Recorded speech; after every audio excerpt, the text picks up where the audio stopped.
The 60 seconds passed like hours on both sides. Admiral Vexitar watched his countdown timer reach 0, his forearms now resting on his command console. The human ship still floated in the same position, showing no signs of retreat or surrender. The alien admiral shook his massive head in disbelief at such stubborn foolishness. "All ships, prepare to fire warning shots," Vexitar commanded. "Target the space around the human vessel. Perhaps they will see reason when they witness our power." 3 Kitharon destroyers moved closer to the Liberty, their plasma cannons glowing with deadly green energy. Each weapon contained enough power to vaporize a small asteroid. The alien crews expected the humans to panic and flee once they saw the demonstration. Captain Morrison stood calmly on his bridge, watching the alien ships approach. "Alex, initiate transformation sequence. Authorization Morrison Alpha 7. "Commander." Turner's fingers moved quickly across his engineering console. "Transformation authorized. Beginning hull retraction in 3, 2, 1. The USS Liberty began to change. What had appeared to be a simple gray hull suddenly started moving. Metal plates that seemed to be part of the ship's basic structure slid apart with mechanical precision. The Liberty's true nature began to reveal itself as hidden compartments opened across its entire surface. Lieutenant Hayes stared at her sensor readings with amazement. "Sir, alien ships are detecting massive energy spikes from our position. Their sensors are going crazy trying to figure out what's happening." On Vexitar's flagship, the tactical officer's scales turned pale with shock. "Admiral, the human vessel is transforming. Energy readings are climbing beyond our measurement capabilities. This is impossible." The Liberty's hull continued opening like a flower blooming in space. Where before there had been simple weapon ports, now advanced energy. Projectors emerged from hidden compartments. The ship's true size became apparent as sections that had seemed like decorative hull plating unfolded into massive weapon arrays. Commander Alex Turner monitored the transformation with professional satisfaction. Primary weapon systems coming online. Quantum manipulation cores at full power. Antimatter projection systems ready for deployment. General Zythara watched from her hive ship as the human vessel completed its shocking transformation. "What kind of technology is this? Our intelligence report said nothing about shape-changing capabilities." The Liberty's power core, which had been deliberately suppressed to appear weak, now surged to levels that made the alien sensors scream warnings. Energy readings that had shown as barely functional now indicated power generation that exceeded most alien capital ships. Lieutenant Kevin Walsh took his position at the newly revealed weapons console. The system that had been hidden behind false panels now displayed an array of destructive options that would have impressed any military engineer in the galaxy. "Weapons ready, Captain. All systems show green." Morrison looked at the approaching alien destroyers with calm determination. "Fire." The Liberty's first salvo was unlike anything the aliens had ever witnessed. Beams of pure energy that seemed to bend space itself lanced out from the human ship. The quantum manipulation technology focused antimatter into concentrated streams that struck all 3 destroyers simultaneously. The results were immediate and devastating. The Kitharon destroyers simply ceased to exist. They did not explode or break apart. They were completely vaporized in microseconds, leaving only expanding clouds of particles where 3 powerful warships had been moments before. Admiral Vexitar's bridge fell silent except for the sound of alarms. His tactical officer stammered as he tried to report what his sensors had recorded. "Sir, the destroyers are gone, completely gone. I cannot detect any debris or energy signatures." The Liberty's shields, which had appeared to be basic deflector technology, now revealed their true nature. When several alien ships fired in shocked response to the destroyer's destruction, their energy beams struck the human vessel and simply bounced back. The reflected shots struck their own ships, causing damage to their own hulls. Commander Rachel Stone activated her science station, which had been disguised as a simple navigation console. "Captain, our adaptive shielding is working perfectly. Enemy fire is being redirected back to source with 97% efficiency."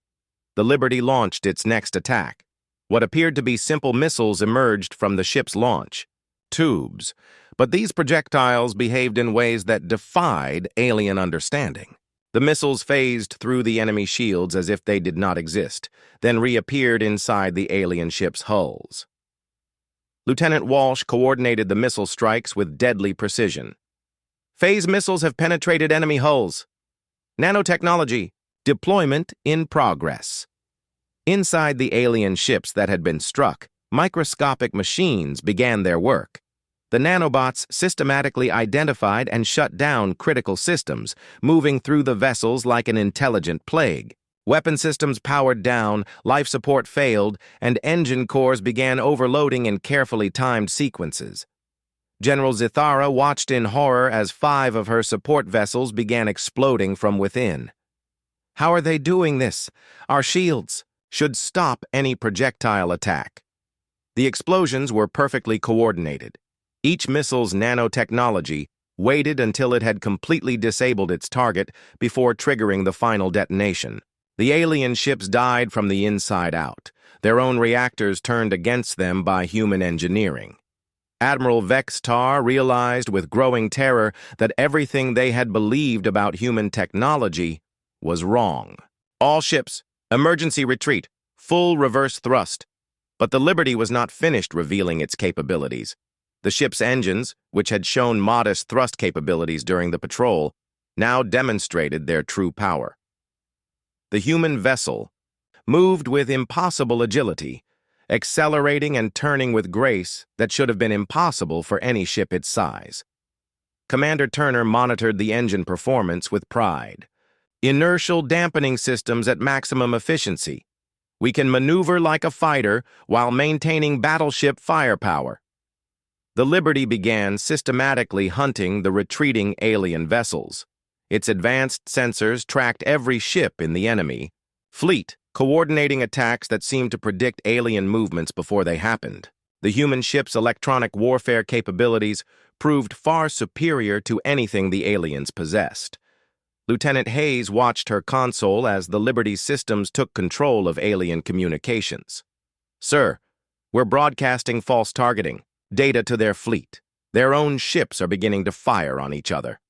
The alien fleet descended into chaos as their own technology turned against them.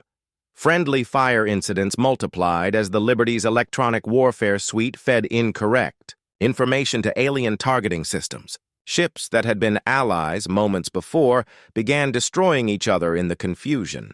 Admiral Vextar's remaining ships tried desperately to retreat, but the Liberty pursued them with relentless efficiency. The human vessel deployed autonomous combat drones that proved individually more effective than entire squadrons of alien fighters. Each drone contained advanced artificial intelligence that made it a deadly opponent in space combat. The Galactic Council's mighty fleet, which had arrived with such confidence, now fled in terror from a single human warship that had revealed capabilities far beyond their worst nightmares. The USS Liberty moved silently through the dark space around Kepler 442, its hull reflecting the distant light of the system's orange star. Captain Jake Morrison stood on the bridge, watching the tactical displays that showed normal patrol readings. His crew worked quietly at their stations, maintaining the ship's steady course through the outer system. Lieutenant Commander Lisa Hayes looked up from her sensor station, her blonde hair catching the blue light from her console. "Captain, I'm detecting multiple hyperspace signatures approaching the system. The computer estimates over 300 vessels inbound." Morrison walked over to examine the sensor data. The readings showed a massive fleet dropping out of faster than light travel at the edge of the system. The alien ships appeared on the display as red dots, far outnumbering any human presence in the area. "Time to arrival?" Morrison asked, his voice calm and steady. "Approximately 4 hours at their current speed," Hayes replied. "Sir, the formation suggests a military fleet. These aren't merchant vessels or explorers. Commander Alex Turner stepped away from the engineering console, wiping his hands on a cloth. The dark-skinned engineer had been working on what appeared to be routine maintenance, but his eyes showed he understood the situation's importance. Captain, should I begin powering up our defensive systems? Morrison nodded slowly. Begin standard. Preparations, Alex. Nothing obvious yet. Let's see what they want first. On the research station orbiting the fourth planet, Dr. Nina Patel received the Liberty's transmission about the approaching fleet. The Indian scientist had been studying the planet's unique mineral formations when the alert came through. She immediately began organizing her team for possible evacuation procedures. All non-essential personnel report to the evacuation shuttles.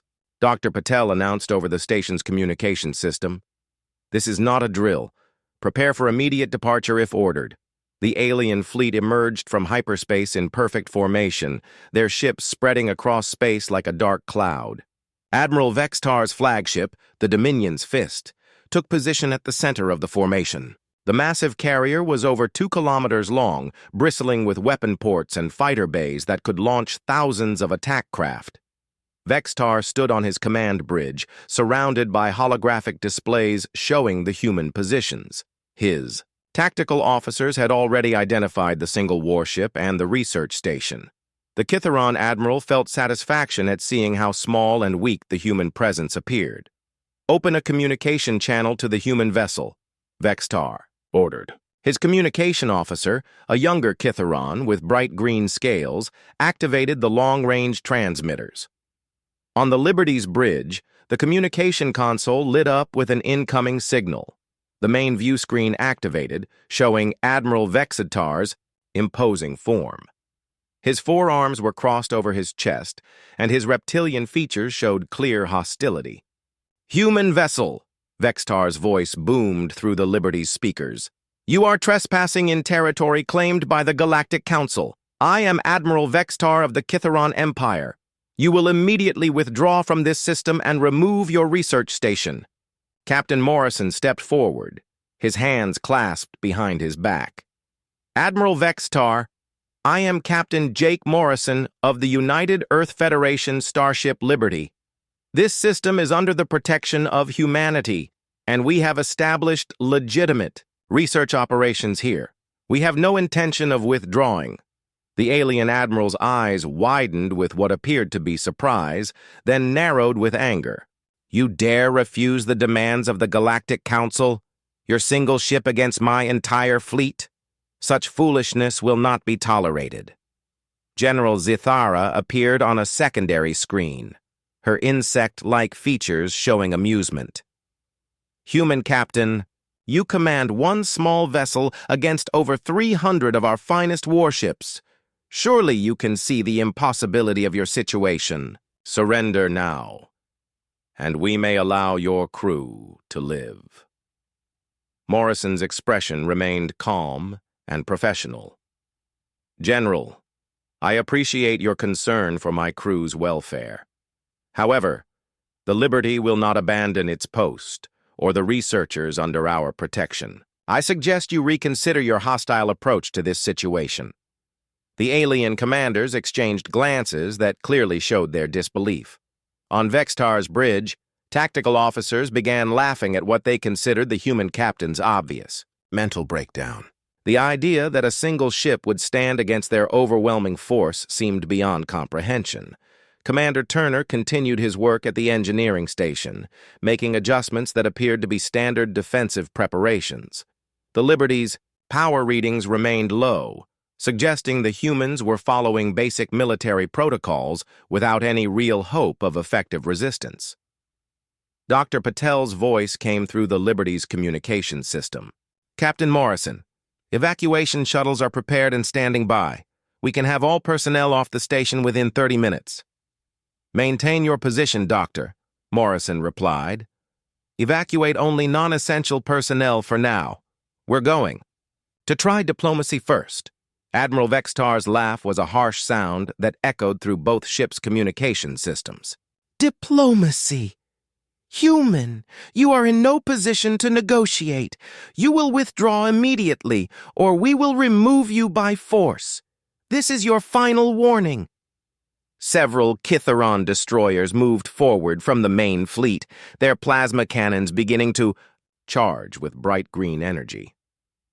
The alien vessels were each larger than the Liberty, and their weapons showed power levels that should have terrified any reasonable opponent.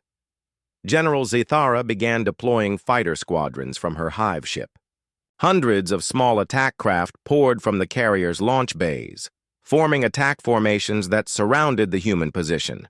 Each fighter carried enough firepower to destroy a small space station. On the Liberty's bridge, Lieutenant Hayes monitored the alien movements with professional interest. "Captain, they're moving into attack formation. Multiple destroyers are charging weapons, and I count over 400 fighters deploying." "Acknowledged," Morrison said calmly. "Alex, are our systems ready?" Commander Turner looked up from his console with a slight smile. "All systems are prepared, Captain. Just say the word." The alien fleet continued its intimidating display, with more ships moving into threatening positions. Vextar expected the human captain to break down and surrender immediately upon seeing such overwhelming opposition.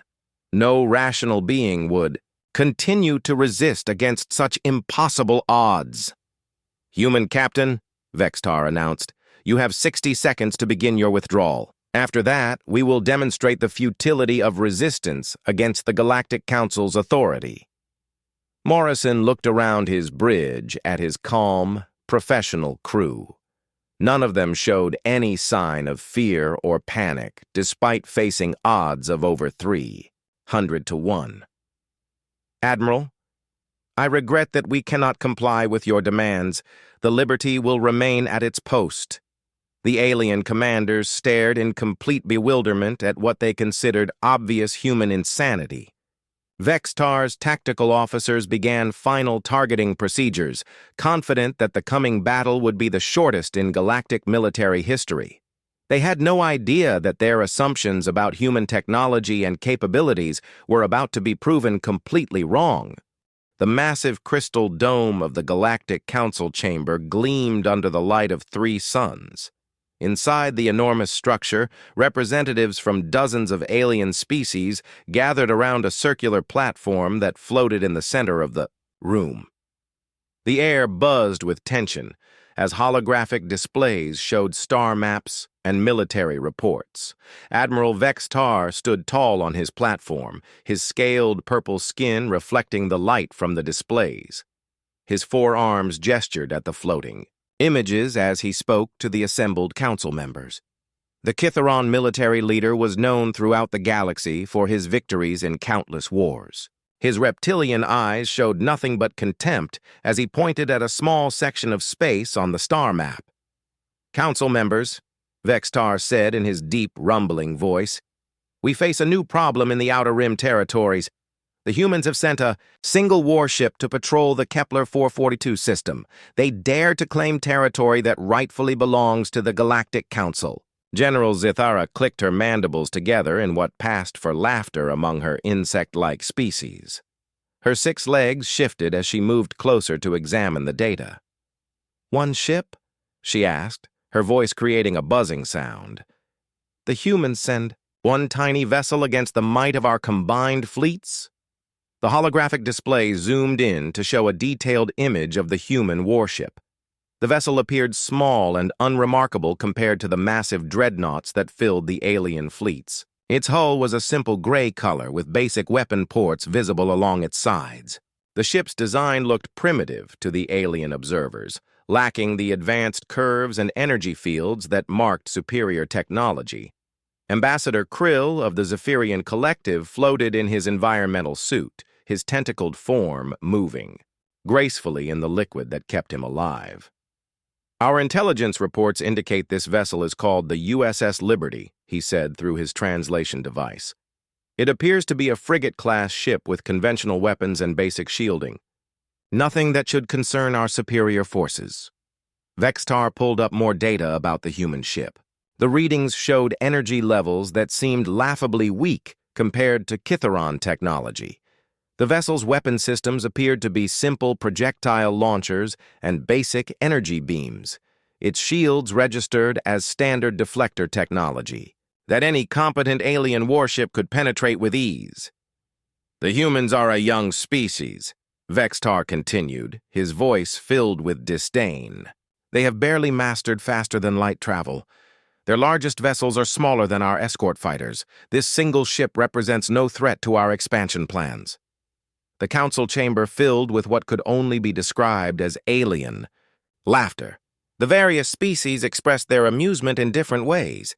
The bird-like Avelians chirped and whistled, while the rock-based Granite Collective created grinding sounds that echoed through the dome. Even the normally serious Voidwalkers seemed entertained by the human audacity. General Zethara accessed her own tactical displays, showing the approaching Kitharon fleet. Over 300 vessels moved through space toward the human territory, including massive carriers, powerful battleships, and countless smaller attack craft. The flagship Dominion's Fist alone carried more firepower than most planetary defense systems. "My scouts report that the human vessel shows no signs of retreat," Zethara said, her compound eyes reflecting the display light. "The ship maintains its patrol route as if our fleet poses no threat. Such foolishness deserves swift punishment." Ambassador Krill's tentacles writhed with excitement. "Perhaps we should study this vessel before destroying it. The humans might possess some unique technology that could prove useful to the collective." Vexitar's laugh was a harsh sound that made several smaller species step back in fear. "What could we possibly learn from such a primitive race? Their fastest ships move slower than our cargo vessels. Their weapons are so weak they could barely damage our shuttlecraft." "No, Ambassador, there is nothing of value to learn from these humans." The star map updated to show the current position of both fleets. The human ship appeared as a tiny blue dot, while the Kitharon armada showed as a massive red cloud moving steadily toward the contested system. The scale difference was so dramatic that some council members needed to zoom in just to see the human vessel on their displays. "Council members," Vextar announced formally, "I request permission to remove this human presence from our territory. The operation should take no more than a few minutes once we arrive in the system. A single warning shot should be enough to send them running back to their home world." The vote was swift and unanimous. Every species in the council agreed that the human threat was minimal and should be dealt with quickly. The Avelian representative even suggested using the encounter as a training exercise for young alien pilots who needed combat experience against weak opponents. As the council session ended, Admiral Vextar returned to his command ship with supreme confidence. His officers had already prepared detailed battle plans, though most considered the planning unnecessary against such inferior opposition. The Kitharon military had conquered dozens of species with far superior technology than what the humans displayed. General Zethara boarded her own vessel, a massive hive ship that carried thousands of her warrior drones. She looked forward to testing her new fighters against human technology, expecting the battle to serve as little more than target practice for her inexperienced pilots. The alien fleets began their final approach to the Kepler 442 system, their commanders already planning victory celebrations. Long-range sensors detected the human research station orbiting the fourth planet, along with the single warship that continued its seemingly pointless patrol pattern. None of the alien leaders bothered to order detailed scans of the human vessel. Their intelligence reports had already confirmed its primitive nature, and they saw no reason to waste time studying such obsolete technology. The USS Liberty appeared exactly as expected, a small, weak ship that would soon learn the price of challenging the Galactic Council's authority. As the massive alien armada moved through hyperspace toward its destination, confidence filled every command bridge. The aliens had conquered star systems with fleets of advanced warships. They had destroyed civilizations that possessed technology far beyond what the humans had demonstrated. A single human frigate could not possibly pose any threat to their overwhelming superiority. The stage was set for what the aliens expected to be the shortest military engagement in galactic history. They had no idea that their assumptions about human technology and capabilities were about to be proven catastrophically wrong. 1 year after the liberation of Earth, Ambassador Helen Price stood at the podium in the rebuilt United Nations building in New York. The Great Hall looked different now. Where once there had been only human delegates, now crystal-skinned Kethvar sat beside their former enemies, their translucent faces reflecting the morning light that streamed through windows made from living crystal that cleaned the air as it let in sunshine. "Friends," Helen began, her voice carrying to every corner of the hall, "1 year ago we thought our story was ending. Today we know it was just beginning." In the front row, Dr. Marcus Webb sat with his notebook, ready to translate anything. The Kethvar delegates might need help understanding. His eyes still held flecks of blue from his connection to the predecessor technology, and his hair remained white from the day he had first touched the consciousness matrix. But he smiled more now. The sadness that had followed him since losing his family had been replaced by something like peace. "The harmony frequencies have spread to 47 star systems," Helen continued. "Worlds that were strip-mined and left barren are green again. Species that had forgotten how to cooperate are working together. Wars that had lasted for centuries ended in a single day when both sides remembered why they had been fighting and realized those reasons no longer mattered." Admiral Jake Morrison watched from the gallery, still wearing his military uniform, but no longer needing to carry weapons. The Kethvar transformation had been so complete that human military forces now spent their time helping with reconstruction rather than preparing for battle. Jake's greatest worry these days was making sure supply ships reached remote colonies on time. "But this is not just about the Kethvar remembering their past," Helen said, gesturing toward the alien delegates. "The harmony frequencies affected us too. They reminded us that every human being is connected to every other human being. Old hatreds between nations simply stopped making sense when you could feel the quantum bonds that link all consciousness together." Lieutenant Colonel Ben Rogers sat with his wife Sarah, whom he had married 6 months ago in a ceremony that included both human and Kethvar traditions. The burn scars on his face had faded with Kethvar healing techniques, but he kept them, as a reminder of how far they had all come.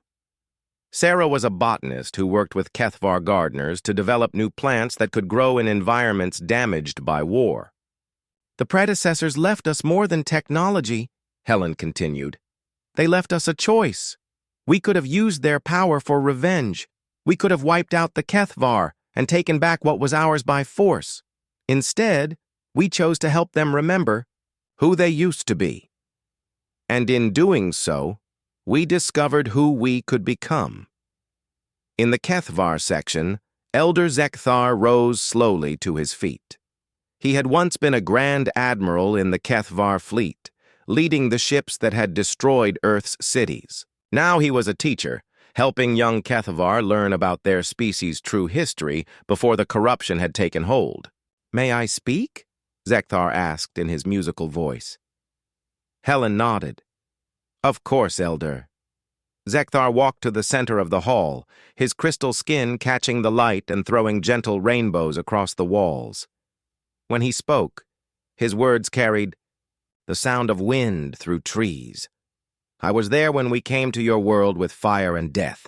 I gave the orders that turned your cities to glass. I believed we were saving our people by taking what you had built."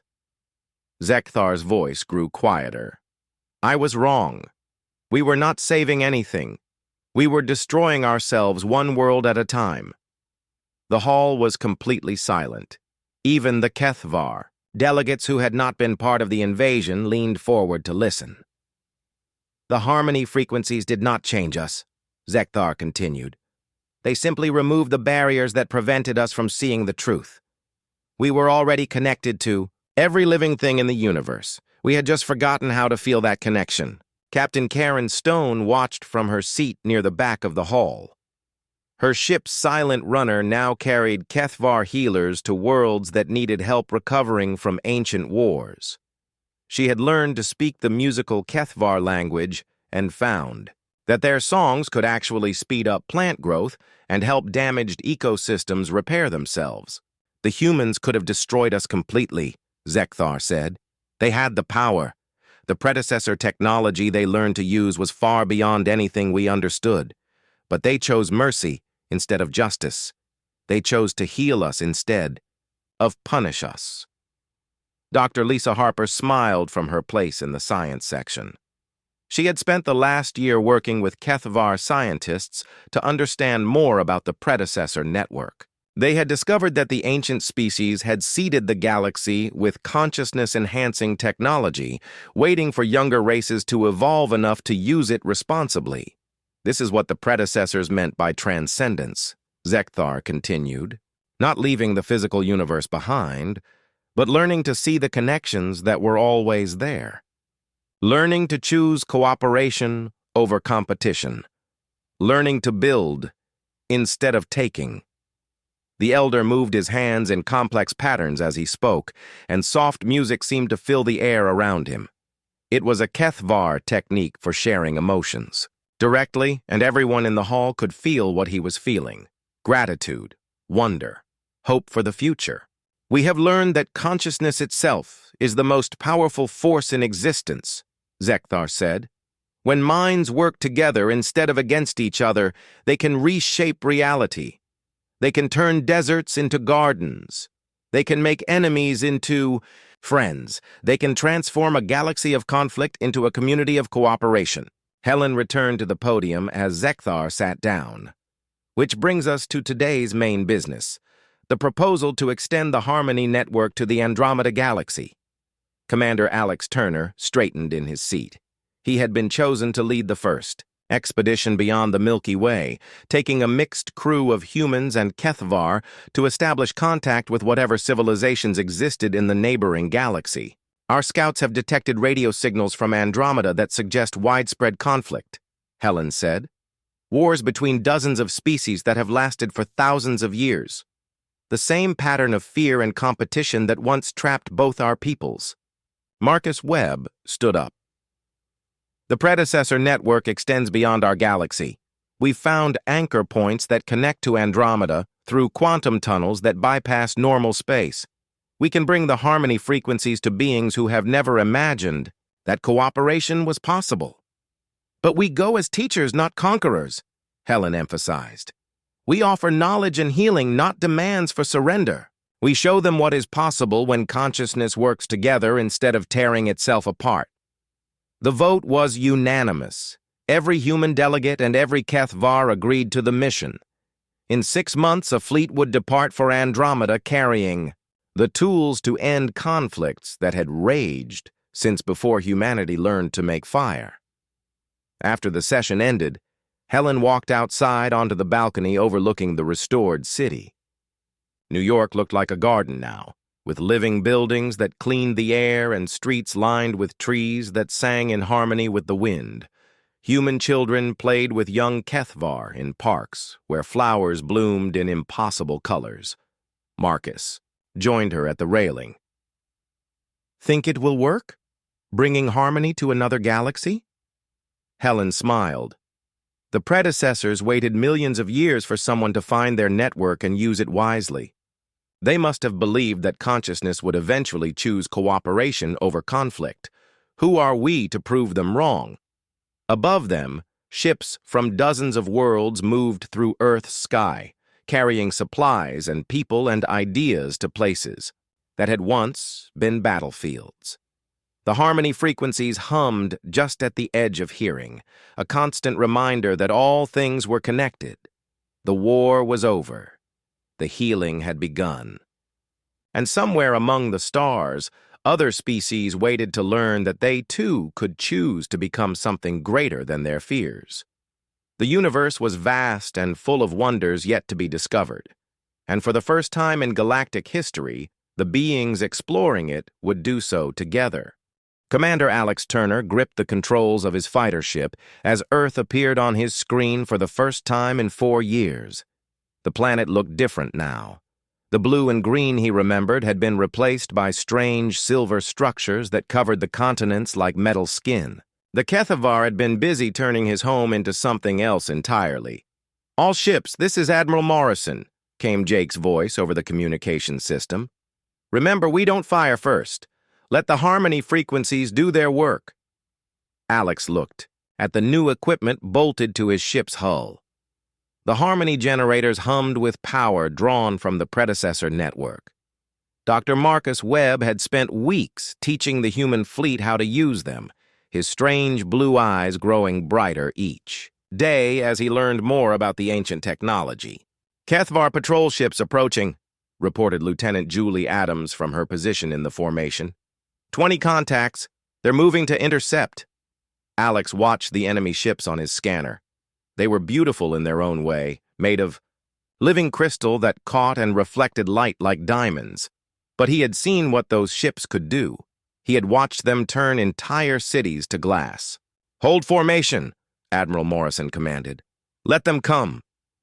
The HFY ships moved fast, their weapons charging with deadly energy. Alex's finger hovered over his own weapon controls, 3 years of combat experience telling him to fire first and ask questions later. But the harmony generators on his ship were already working, sending out frequencies that no human ear could hear. The first HFY ship reached firing range and activated its main weapon. The energy beam lanced out toward Alex's fighter. Then something impossible happened. The beam curved away at the last second, missing him completely. The HFY ship stopped moving forward as if confused by what had just occurred. "What the hell?" Julie whispered over the comm. "The harmony frequencies are working," Marcus said from his position on the command ship. His voice sounded distant, as if he was speaking from very far away. "The HFY weapons are remembering their original purpose. They were built to create, not destroy." More HFY ships approached, but their weapons were shutting down one by one. Alex could see the crews inside the crystal ships moving around, frantically trying to understand why their technology was no longer obeying them. "All ships move toward the planet," Admiral Morrison ordered. "Stay close to the harmony generators." As the human fleet descended toward Earth, something extraordinary began to happen. The silver structures on the planet's surface started to change color, shifting from cold metal gray to warm earth tones. The harmony frequencies were reaching the HFY installations and reminding them of what they had been built from. Earth's soil, Earth's minerals, Earth's living materials that had been stolen and reshaped. "Admiral, I'm picking up communications from the HFY ground forces," reported Communications Officer Pete Johnson. "They're not speaking in their usual language. It sounds like singing?" Marcus's voice came over the comm again, filled with wonder. "They're remembering their songs. The HFY used to be a musical people. They expressed everything through harmony before they learned to speak only of conquest." Alex guided his ship through Earth's atmosphere for the first time since the evacuation. Below him, he could see HFY soldiers putting down their weapons and staring at their hands as if seeing them for the first time. Some of them were crying, their crystal faces reflecting tears like prisms in sunlight. "Landing zone is clear," reported Colonel Ben Rogers from the surface. "The HFY aren't fighting, they're just standing there, looking confused." Alex landed his ship in what used to be Central Park in New York City. The trees were gone, replaced by crystal formations that had once been alien technology. But as he watched, the crystals began to crack and crumble, revealing green shoots pushing through from below. The harmony frequencies were helping Earth remember how to be alive. He climbed out of his ship and found himself face to face with a HFY soldier. The alien was tall and thin, his skin made of translucent crystal that showed the flowing energy within his body. The soldier looked at Alex with large, dark eyes that seemed full of sadness. "I remember you," the HFY said in perfect English. His voice was like wind chimes in a gentle breeze. "You were here when we came, when we did." "The terrible thing," Alex's hand moved instinctively toward his sidearm, but something in the alien's manner stopped him. The Kethvar was not threatening. He was grieving. "You remember the invasion?" Alex asked carefully. "I remember everything. The harmony helps us remember who we were before the hunger took us."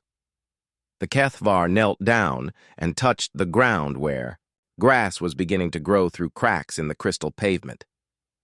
"We were gardeners once. We made beautiful things.